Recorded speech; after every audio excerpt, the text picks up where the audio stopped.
অবিলম্বে এমন একটি শাস্তি দেয়া হোক যা পুরো বিশ্ব তথা বাংলাদেশের সকল মুসলমান আমাদের হৃদয়ের জন্য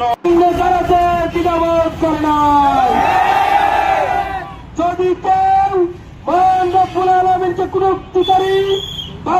আবুল সরকার আসলে আমরা ফুলবাড়ি হইতে জনগণ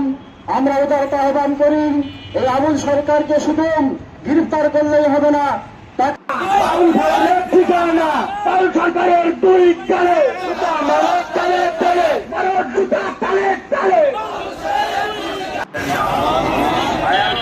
আমাদের মধ্যে কাফের মুশরিকরা যারা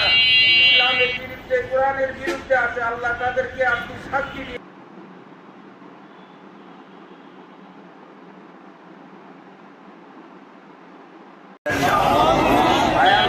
আমাদের মধ্যে কাফের মুশরিকরা যারা